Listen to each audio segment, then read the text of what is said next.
Is your Honda Gold Wing GL1800 displaying a smart key not detected error? The most common cause is a dead key fob battery. These models, produced from 2001 to 2017, utilize a smart key system. The battery inside the key fob, usually a CR2025 or CR2032 lithium-ion coin cell, degrades over time, typically lasting 2 to 5 years. Fortunately, replacing it is a simple process you can do yourself. You'll need a small screwdriver or plastic pry tool and a new CR2025 battery, available at most auto parts stores for a few dollars. First, locate the seam on the key fob and gently pry it open. Remove the old battery, noting which side is up. Install the new battery with the correct polarity and snap the case shut. A low battery can cause the smart key not detected error, so replacement is the best first step.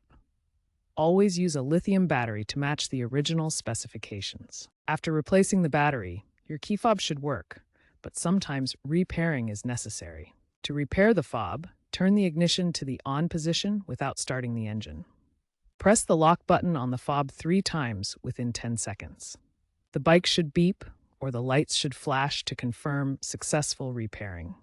If this doesn't work, consult your owner's manual for model-specific instructions. If you still encounter problems, ensure the new battery voltage is above 2.5 volts using a multimeter. A low voltage, even with a new battery, can cause issues. Over-tightening the fob case can also damage the internal components, so be gentle when closing it. If the transmitter inside the fob has failed, not just the battery, replacement is necessary, costing $50 to $150 for OEM parts. Consider a preventive battery check every 6 to 12 months to avoid being stranded.